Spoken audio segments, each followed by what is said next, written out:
जय हिंद दोस्तों, Sandeep tricky math special YouTube channel में आप सभी का स्वागत है। बिहार पुलिस कांस्टेबल नई भर्ती 2023 जिसमें टोटल पोस्ट है 21,391। इस पोस्ट के लिए रिटन एग्ज़ाम 1 अक्टूबर से स्टार्ट है। तो इस वीडियो में 50 प्लस जीके जीएस का प्रश्न देखने वाले हैं। ऐसा ही प्रश्न आपके एग्ज़ाम में भी देखने को मिलेगा, तो एक भी प्रश्न आप मिस नहीं कीजिएगा और इस वीडियो को कम्प्लीटली देखने का प्रयास कीजिएगा। वीडियो स्टार्ट करते हैं और चलते हैं हम प्रश्न की तरफ। पहला प्रश्न है आपके सामने कि रंजीत सिंह किस सीखे मिसल से संबंध रखते थे। चारों ऑप्शन देख लीजिए और बताइए यहाँ पर 1 नंबर प्रश्न का सही आंसर क्या है। तो जो भी कैंडिडेट यहाँ पर ऑप्शन नंबर बी के साथ जा रहे हैं, शुकर चकिया, बिल्कुल ही सही जवाब है। नेक्स्ट यहाँ पर सेकेंड प्रश्न है आपके सामने कि पहली टेलीग्राफ लाइन लॉर्ड डलहौजी द्वारा 1853 में किसके बीच शुरू की गई थी। चारों ऑप्शन देखिए और जल्दी से बताइए यहाँ पर सेकेंड प्रश्न का सही आंसर क्या है। तो पहली टेलीग्राफ लाइन लॉर्ड डलहौजी के समय में 1853 में किसके बीच शुरू की गई थी। तो कलकत्ता से आगरा के बीच। इसका राइट आंसर है ऑप्शन नंबर डी। नेक्स्ट यहाँ पर 3 प्रश्न है आपके सामने कि गुरु नानक का जन्म स्थान कौन सा है। अमृतसर, लाहौर, गुरदासपुर और तलवंडी। बताइए यहाँ पर 3 प्रश्न का सही आंसर क्या है। 3 प्रश्न का जो भी कैंडिडेट ऑप्शन नंबर डी के साथ जा रहे हैं, तलवंडी बता रहे हैं, बिल्कुल ही सही जवाब है। नेक्स्ट यहाँ पर 4 प्रश्न है आपके सामने कि पुरंदर की संधि शिवाजी ने कब और किसके साथ की। जल्दी से बताइए यहाँ पर 4 प्रश्न का सही आंसर क्या है। पुरंदर की संधि शिवाजी ने कब और किसके साथ की। तो जो भी कैंडिडेट यहाँ पर ऑप्शन नंबर डी के साथ जा रहे हैं, 1665 में राजा जय सिंह, बिल्कुल ही सही जवाब है। नेक्स्ट यहाँ पर 5 प्रश्न है आपके सामने कि नूरजहां का वास्तविक नाम क्या था। चारों ऑप्शन देखिए और बताइए यहाँ पर 5 प्रश्न का सही आंसर क्या है। नूरजहां का वास्तविक नाम क्या था। जो भी कैंडिडेट यहाँ पर ऑप्शन नंबर सी के साथ जा रहे हैं, मेहरुनिशा, बिल्कुल ही सही जवाब है। नेक्स्ट यहाँ पर 6 प्रश्न है आपके सामने, इनमें से कौन सा जैन दर्शन से संबंध नहीं रखता है। स्वादवाद, नयावाद, अनेकांतवाद और थेरवाद। बताइए यहाँ पर 6 प्रश्न का सही आंसर क्या है। इनमें से कौन सा जैन दर्शन से संबंध नहीं रखता। तो 6 प्रश्न का जो भी कैंडिडेट ऑप्शन नंबर बी के साथ जा रहे हैं, नयावाद, बिल्कुल ही सही जवाब है। नेक्स्ट यहाँ पर 7 प्रश्न है आपके सामने कि भारत में सोने के सिक्के सर्वप्रथम किसने जारी किए। इंडो ग्रीक ने, शक ने, पारसियों ने और कुषाण ने। बताइए यहाँ पर 7 प्रश्न का सही आंसर क्या है। भारत में सोने का सिक्के सर्वप्रथम किसने जारी किए। जो भी कैंडिडेट यहाँ पर ऑप्शन नंबर ए के साथ जा रहे हैं, इंडो ग्रीक, बिल्कुल ही सही जवाब है। नेक्स्ट यहाँ पर 8 प्रश्न है आपके सामने कि सिंधु सभ्यता निम्नलिखित में से किस काल से संबंध रखती है। जल्दी से बताइए यहाँ पर 8 प्रश्न का सही आंसर क्या है। सिंधु सभ्यता निम्नलिखित में से किस काल से संबंध रखती है। तो 8 प्रश्न का जो भी कैंडिडेट ऑप्शन नंबर डी के साथ जा रहे हैं, आदि ऐतिहासिक युग, बिल्कुल ही सही जवाब है। नेक्स्ट यहाँ पर 9 प्रश्न है आपके सामने कि मानव आत्मा का एक शरीर से दूसरे शरीर में गमन किस वैदिक साहित्य का विश्वास है। संहिता, ब्राह्मण, आरण्यक और उपनिषद। बताइए यहाँ पर 9 प्रश्न का सही आंसर क्या है। तो 9 प्रश्न का जो भी कैंडिडेट यहाँ पर ऑप्शन नंबर डी के साथ जा रहे हैं, उपनिषद बता रहे हैं, बिल्कुल ही सही जवाब है। 10 प्रश्न है आपके सामने, किस बौद्ध सन्यासी के प्रभाव में आकर अशोक बौद्ध धर्म का अनुयायी बना था। उपगुप्त, उपाली, राधागुप्त और नागसेन। बताइए यहाँ पर 10 प्रश्न का सही आंसर क्या है। तो 10 प्रश्न का जो भी कैंडिडेट ऑप्शन नंबर ए के साथ जा रहे हैं, उपगुप्त, बिल्कुल ही सही जवाब है। सेशन आप लोग को अच्छा लग रहा है तो वीडियो को लाइक कर दीजिए, अपने दोस्तों पर शेयर कर दीजिए। और जो भी कैंडिडेट अभी तक इस चैनल को सब्सक्राइब नहीं किया होंगे तो चैनल को भी सब्सक्राइब कर लीजिएगा। नेक्स्ट यहाँ पर 11 प्रश्न है आपके सामने कि Tata institute of fundamental research कहाँ पर स्थित है। बेंगलुरु में, कोलकाता में, दिल्ली में और मुंबई में। बताइए यहाँ पर 11 प्रश्न का सही आंसर क्या है। तो 11 प्रश्न का जो भी कैंडिडेट यहाँ पर ऑप्शन नंबर डी के साथ जा रहे हैं, मुंबई बता रहे हैं, बिल्कुल ही सही जवाब है। नेक्स्ट यहाँ पर 12 प्रश्न के किस ग्रह का अपने अक्ष पर झुकाव 0 डिग्री है। शुक्र, नेपच्यून, बृहस्पति और डी, इनमें से कोई नहीं। बताइए यहाँ पर 12 प्रश्न का सही आंसर क्या है। किस ग्रह का अपने अक्ष पर झुकाव 0 डिग्री है। तो 12 प्रश्न का जो भी कैंडिडेट ऑप्शन नंबर डी के साथ जा रहे हैं, कोई ग्रह नहीं है। इसका राइट आंसर है ऑप्शन नंबर डी। नेक्स्ट यहाँ पर 13 प्रश्न है आपके सामने कि सियाल, सीमा और नीफे परतों की पहचान एवं परिकल्पना किसकी है? डेली की, जेफरी की, स्वेस की और आर्थर होम की।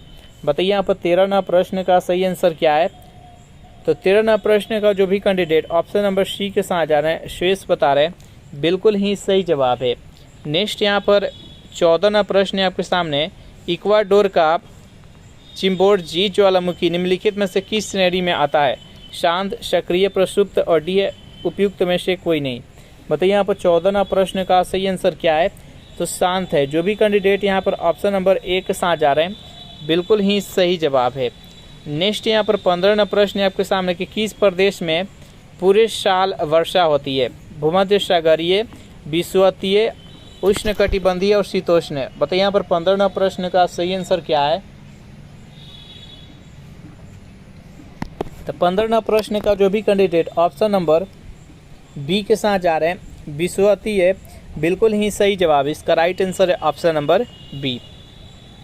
नेक्स्ट यहाँ पर 16वां प्रश्न है आपके सामने कि भारत के एकमात्र प्रसुप्त ज्वालामुखी कहाँ स्थित है? लक्षद्वीप में, अंडमान निकोबार में, दमन दीव में और पोरबंदर में। बताइए यहाँ पर 16वां प्रश्न का सही आंसर क्या है? तो भारत में एकमात्र प्रसुप्त ज्वालामुखी कहा जाए, एक या दूसरा एक है सक्रिय ज्वालामुखी, दोनों है जो कि अंडमान निकोबार में ही स्थित है। तो इसका राइट आंसर है ऑप्शन नंबर बी। नेक्स्ट यहाँ पर 17वां प्रश्न है आपके सामने कि कुल्लू घाटी किसके बीच स्थित है? लद्दाख और पीर पंजाल, रंजोती और नागटिब्बा, लेसर हिमालय और शिवालिक, धौलाधर और पीर पंजाल। बताइए यहाँ पर 17वां प्रश्न का सही आंसर क्या है? कुल्लू घाटी किसके बीच स्थित है? तो धौलाधर और पीर पंजाल के मध्य है। जो भी कैंडिडेट यहाँ पर ऑप्शन नंबर डी के साथ जा रहे हैं, बिल्कुल ही सही जवाब है। नेक्स्ट यहाँ पर 18वां प्रश्न है आपके सामने कि धन विधेयक के संबंध में राज्यसभा की क्या शक्तियाँ है? यह इसे संशोधित कर सकती है, बी है यहाँ पर यह इसे निरस्त कर सकती है, सी यह इसे रोक सकती है और डी इसके पास कोई शक्ति नहीं है। बताइए यहाँ पर 18वां प्रश्न का सही आंसर क्या है? तो धन विधेयक के संबंध में राज्यसभा के पास कोई शक्ति नहीं होती है। इसका राइट आंसर है ऑप्शन नंबर डी। नेक्स्ट यहाँ पर 19वां प्रश्न है आपके सामने। संविधान के निम्नलिखित अनुच्छेदों में से किस एक के अंतर्गत संघ की कार्यपालिका शक्ति राष्ट्रपति में निहित होती है? अनुच्छेद 51, 52, 53 और 54। बताइए यहाँ पर 19वां प्रश्न का सही आंसर क्या है? तो अनुच्छेद 53। जो भी कैंडिडेट यहाँ पर ऑप्शन नंबर सी के साथ जा रहे हैं, बिल्कुल ही सही जवाब है। नेक्स्ट 20वां प्रश्न है आपके सामने कि संसदात्मक शासन व्यवस्था में न्यायपालिका का कार्यपालिका पर नियंत्रण होता है, कार्यपालिका का न्यायपालिका पर नियंत्रण होता है, कार्यपालिका का विधायिका पर नियंत्रण होता है और विधायिका का कार्यपालिका पर नियंत्रण होता है। बताइए यहाँ पर 20वां प्रश्न का सही आंसर क्या है? तो देखिए, संसदात्मक शासन व्यवस्था में विधायिका का कार्यपालिका पर नियंत्रण होता है। जो भी कैंडिडेट यहाँ पर ऑप्शन नंबर डी के साथ जा रहे हैं, बिल्कुल ही सही जवाब है। अगर इस सेशन का आपको पीडीएफ चाहिए तो उसके लिए टेलीग्राम ग्रुप बना दिया, जिसका लिंक इसी वीडियो के नीचे डिस्क्रिप्शन में मिल जाएगा। वहां से ज्वाइन करके जितने भी सेट कराए जाते हैं सभी के सभी वहां से डाउनलोड कर सकते हैं। नेक्स्ट यहाँ पर 21वां प्रश्न कि स्वतंत्र भारत की पहली महिला राज्यपाल कौन थी? श्रीमती सरोजिनी नायडू, श्रीमती सुचेता कृपलानी, श्रीमती इंदिरा गांधी और श्रीमती विजय लक्ष्मी पंडित। बताइए यहाँ पर 21वां प्रश्न का सही आंसर क्या है? तो देखिए, भारत की पहली महिला राज्यपाल कौन थी? तो सरोजिनी नायडू, जो कि उत्तर प्रदेश की थी। इसका राइट आंसर है ऑप्शन नंबर ए।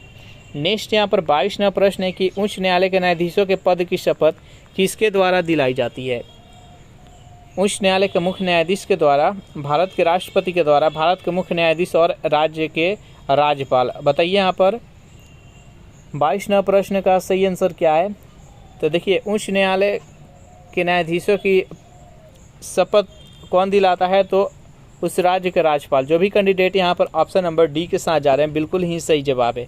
नेक्स्ट यहाँ पर 23वां प्रश्न है कि भारत संविधान में राज्य के नीति निर्देशक सिद्धांत किस देश के संविधान से लिया गया है? ब्रिटेन, आयरलैंड, यूएसए और कनाडा। बताइए यहाँ पर 23वां प्रश्न का सही आंसर क्या है?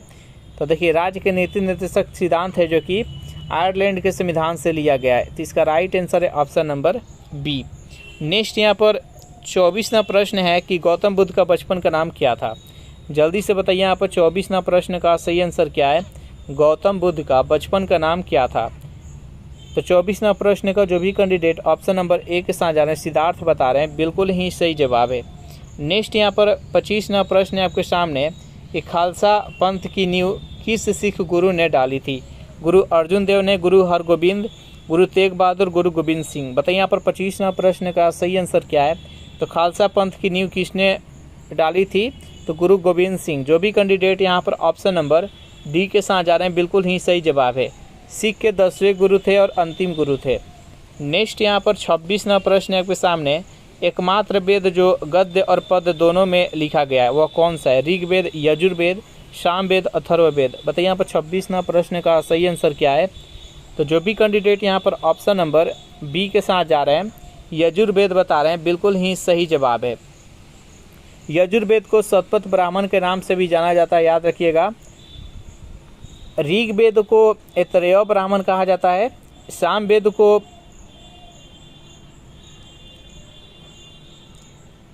पंचविश ब्राह्मण कहा जाता है। उसके बाद यजुर्वेद को शतपथ ब्राह्मण कहा जाता है और गोपथ कहा जाता है अथर्ववेद को, याद रखिएगा। नेक्स्ट यहाँ पर 27वां प्रश्न है आपके सामने, किस बौद्ध ग्रंथ को प्रारंभिक बौद्ध धर्म का एनसाइक्लोपीडिया कहा जाता है? चारों ऑप्शन देखिए। बताइए यहाँ पर 27वां प्रश्न का सही आंसर क्या है? तो जो भी कैंडिडेट यहाँ पर ऑप्शन नंबर ए के साथ जा रहे हैं सुत्त पिटक, बिल्कुल ही सही जवाब है। 28वां प्रश्न है कि सिनागाग किस धर्मावलंबी का पूजा स्थल है? बौद्ध, जैन, यहूदी और पारसी। बताइए यहाँ पर 28वां प्रश्न का सही आंसर क्या है? तो ये अयोध्या का है। जो भी कैंडिडेट ऑप्शन नंबर सी के साथ जा रहे हैं बिल्कुल ही सही जवाब है। नेक्स्ट यहाँ पर 29वां प्रश्न है कि न्याय दर्शन का लेखक कौन था? गौतम, कनाद, कपिल और बद्रनारायण। बताइए यहाँ पर 29वां प्रश्न का सही आंसर क्या है? तो गौतम हो जाएगा। जो भी कैंडिडेट ऑप्शन नंबर ए के साथ जा रहे हैं बिल्कुल ही सही जवाब है। नेक्स्ट यहाँ पर 30वां प्रश्न है कि पोंगल किस राज्य का चर्चित पर्व है? तमिलनाडु, केरल, कर्नाटक, आंध्र प्रदेश। बताइए यहाँ पर 30वां प्रश्न का सही आंसर क्या है? पोंगल किस राज्य का चर्चित पर्व है? तो तमिलनाडु का है। जो भी कैंडिडेट ऑप्शन नंबर ए के साथ जा रहे हैं बिल्कुल ही सही जवाब है। सेशन आप लोग को अच्छा लग रहा है तो जल्दी से वीडियो को लाइक कर दीजिए। नेक्स्ट यहाँ पर 31वां प्रश्न है आपके सामने, पेरिस में स्थित एफिल टावर के डिजाइनर निम्न में से कौन थे? चारों ऑप्शन देखिए और बताइए यहाँ पर 31वां प्रश्न का सही आंसर क्या है? पेरिस में स्थित एफिल टावर के डिजाइनर निम्न में से कौन है? 31वां प्रश्न का जो भी कैंडिडेट ऑप्शन नंबर ए के साथ जा रहे हैं सर गुस्ताव एफिल, बिल्कुल ही सही जवाब है।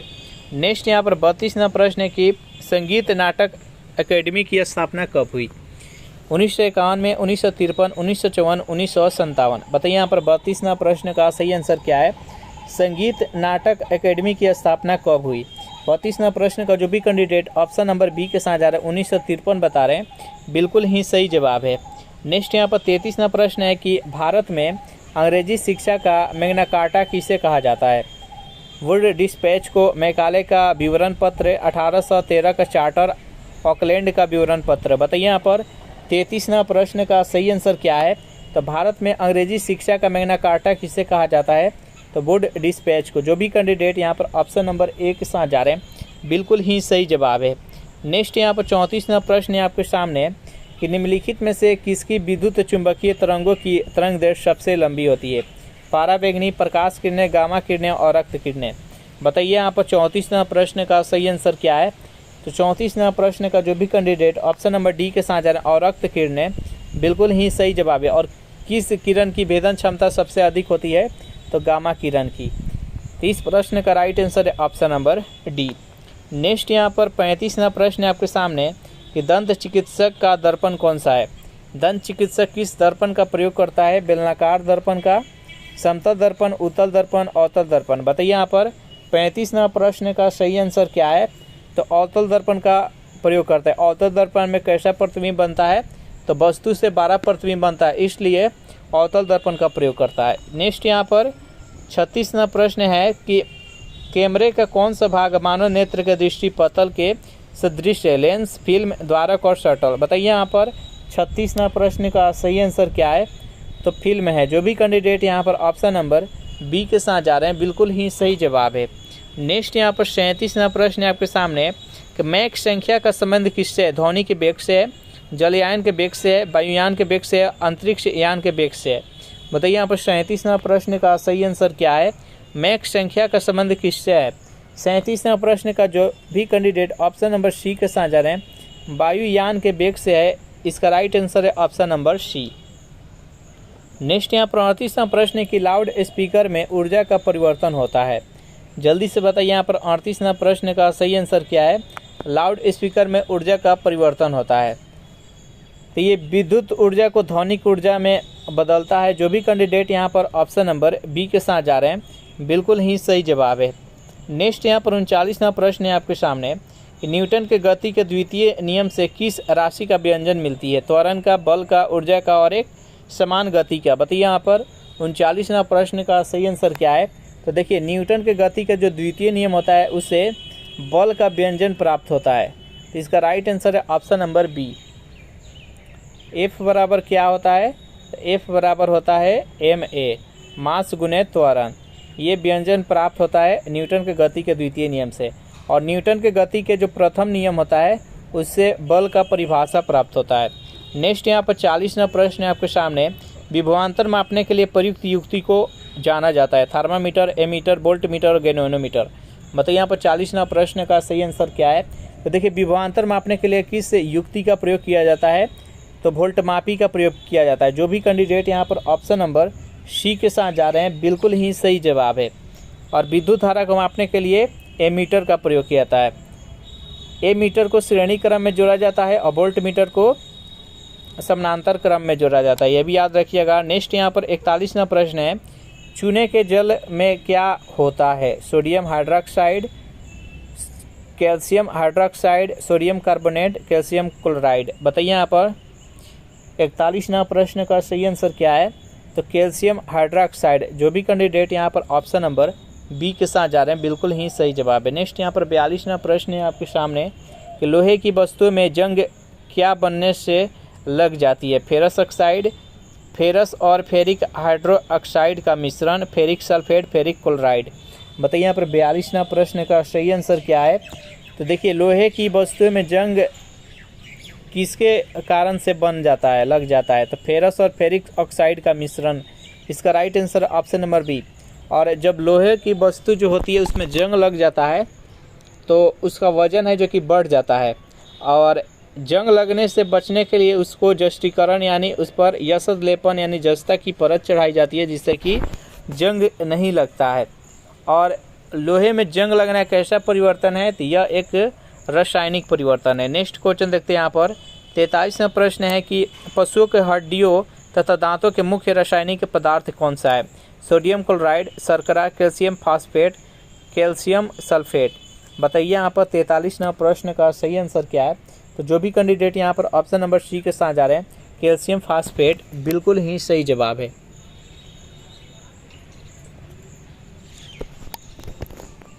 चलिए नेक्स्ट क्वेश्चन देखते हैं। यहाँ पर 44वां प्रश्न है आपके सामने कि जल आपूर्ति के लिए जल का शोधन निम्नलिखित प्रक्रिया से होता है।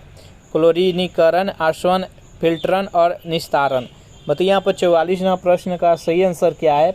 तो देखिए जल आपूर्ति के लिए जल का शोधन किस प्रक्रिया के द्वारा होता है। तो क्लोरीनीकरण के द्वारा। जो भी कैंडिडेट ऑप्शन नंबर ए के साथ जा रहे हैं बिल्कुल ही सही जवाब है। नेक्स्ट यहाँ पर 45वां प्रश्न है कि प्राकृतिक रबर को अधिक मजबूत तथा प्रत्यस्त बनाने के लिए उसमें क्या मिलाया जाता है। सल्फ्यूरिक अम्ल, स्पंज, सल्फर और क्लोरीन। बताइए यहाँ पर 45वां प्रश्न का सही आंसर क्या है। तो प्राकृतिक रबर को अधिक मजबूत तथा प्रत्यस्त बनाने के लिए उसमें क्या मिलाया जाता है। तो जो भी कैंडिडेट यहाँ पर ऑप्शन नंबर सी के साथ जा रहे हैं सल्फर बता रहे हैं बिल्कुल ही सही जवाब है। नेक्स्ट यहाँ पर 46वां प्रश्न है कि वायु में सल्फर डाइऑक्साइड द्वारा प्रदूषक का सूचक होता है लाइकेन, फर्न, काली फफूंद और मॉस। बताइए यहाँ पर 46वां प्रश्न का सही आंसर क्या है। तो जो भी कैंडिडेट यहाँ पर ऑप्शन नंबर ए के साथ जा रहे हैं लाइकेन बता रहे हैं बिल्कुल ही सही जवाब है। नेक्स्ट यहाँ पर 47वां प्रश्न है आपके सामने कि निम्नलिखित में से कौन सा प्राणी मुख्य है। हिरन, जिराफ, महामृग और याक। बताइए यहाँ पर 47वां प्रश्न का सही आंसर क्या है। तो जो भी कैंडिडेट यहाँ पर ऑप्शन नंबर बी के साथ जा रहे हैं जिराफ बता रहे हैं बिल्कुल सही जवाब। मुख्य का मतलब क्या होता है, यानी वह कौन सा जानवर है जो कि नहीं बोलता है, तो वह जिराफ होता है। जो भी कैंडिडेट यहाँ पर ऑप्शन नंबर बी के साथ जा रहे हैं बिल्कुल ही सही जवाब है। नेक्स्ट यहाँ पर 48वां प्रश्न है कि संवहनी पौधों में पानी ऊपर किससे जाता है। चारों ऑप्शन देखिए और बताइए यहाँ पर 48वां प्रश्न का सही आंसर क्या है। तो देखिए जल का संवहन कौन करता है, यहाँ पर पानी ऊपर की तरफ ले जाना। जल्दी से बताइए इस प्रश्न का सही आंसर क्या है। तो जो भी कैंडिडेट ऑप्शन नंबर डी के साथ जा रहे हैं, जाइलम। जाइलम बोले से थोड़ा सा जल वाला एथी आ रहा है, तो जल का परिवहन करता है तो जाइलम करता है। और खनिज नवर और जो भोजन तैयार होता है वो पेड़ पौधे के विभिन्न भागों में कौन पहुंचाता है, तो फ्लोएम टिश्यू का काम होता है। तो इस प्रश्न का राइट आंसर है ऑप्शन नंबर डी। नेक्स्ट यहाँ पर 49वां प्रश्न की गुलाबी क्रांति संबंधित है कपास से, लहसुन से, अंगूर से और प्याज से। बताइए यहाँ पर 49वां प्रश्न का सही आंसर क्या है। तो झींगा हो या प्याज हो, ये दोनों के उत्पादन संबंधित है गुलाबी क्रांति। इसका राइट आंसर है ऑप्शन नंबर डी। नेक्स्ट यहाँ पर 50वां प्रश्न है आपके सामने कि प्याज के काटने और छीलने पर किसकी विद्यमान के कारण आंखों में पानी आता है, सल्फर, कार्बन, वसा और अमीनो अम्ल। बताइए यहाँ पर 50वां प्रश्न का सही आंसर क्या है। तो जो भी कैंडिडेट यहाँ पर ऑप्शन नंबर ए के साथ जा रहे हैं, सल्फर बता रहे हैं, बिल्कुल ही सही जवाब। इसका राइट आंसर है ऑप्शन नंबर ए। इस प्रकार से ये सेशन यहीं पर समाप्त हो रहा है। सेशन आप लोग को कैसा लगा जरूर कमेंट करके बताइएगा। सेशन आप लोग को अच्छा लगा हो तो वीडियो को लाइक कर दीजिए, अपने दोस्तों के पास शेयर कर दीजिए। और जो भी कैंडिडेट अभी तक इस चैनल को सब्सक्राइब नहीं किए होंगे तो चैनल को फटाफट सब्सक्राइब कर लीजिए। और इस सेशन का आपको पीडीएफ चाहिए तो इसके लिए टेलीग्राम ग्रुप बना दिए, जिसका लिंक इसी वीडियो के नीचे डिस्क्रिप्शन में मिल जाएगा। वहाँ से ज्वाइन करके इसका पीडीएफ डाउनलोड कर सकते हैं। Thanks for watching this video. मिलते हैं नेक्स्ट वीडियो में।